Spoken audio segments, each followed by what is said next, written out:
दोस्तों, हाल ही में आई एक अर्जेंटीनियन सीरीज की आज हम बात करेंगे। सीरीज एक पॉलिटिकल थ्रिलर है, तो जिन लोगों को ऐसी कहानियां पसंद आएंगी वो इस सीरीज को देख सकते हैं।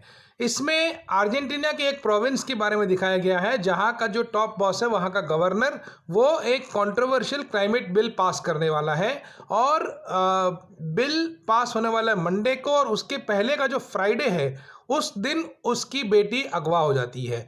और बेटी को अगवा करने वाला जो बंदा है वो इसका लॉन्ग टर्म एसोसिएट रह चुका है, जो पूरी फैमिली के बहुत करीब रहा है। तो उसके लिए उस किडनैपिंग को मतलब बहुत आसानी से वो कर लेता है। इनको बहुत बाद में समझ आता है कि अच्छा, ये एक्चुअली किडनैपिंग हुई है। तो इस टाइम डिले की वजह से बहुत सारा कैट एंड माउस गेम शुरू हो जाता है। तो धीरे धीरे जैसे जैसे कहानी खुलती जाती है, मैं समझ में आता है कि भाई ऐसा कौन सा बिल था जो पास होने वाला था।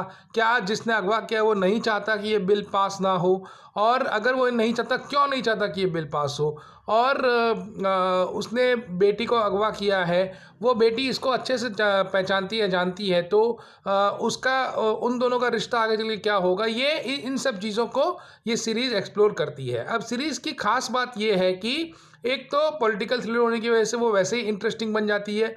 दूसरा, इसमें जो इंटरपर्सनल रिलेशंस दिखाए हैं वो भी बहुत ही कॉम्प्लिकेटेड है इन सब का, तो वो धीरे धीरे वो कहानी में खुलते जाते हैं। हाँ, एक बात मैं कहना चाहूँगा कि इसमें कुछ थीम्स जो हैं वो बोल्ड और मैच्योर हैं, तो आप उस हिसाब से इसको देखिएगा। और इसमें योसी द रिग्रेटफुल स्पाई के फेम के गुस्तावो बसानी ने उस किरदार को निभाया जो अगवा करता है और लॉन्ग टर्म एसोसिएट रह चुका है उस पॉलिटिशियन का।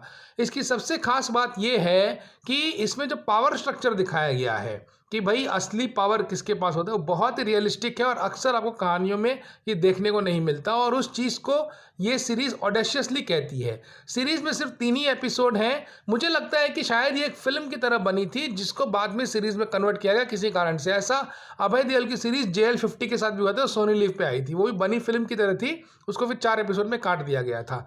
ये जो कहानी है ये एक अर्जेंटीनियन नॉवल पे बेस्ड है, जिसको क्लॉडिया पिनेरो ने लिखा है, और इसका नाम है मैलेडिक्शंस।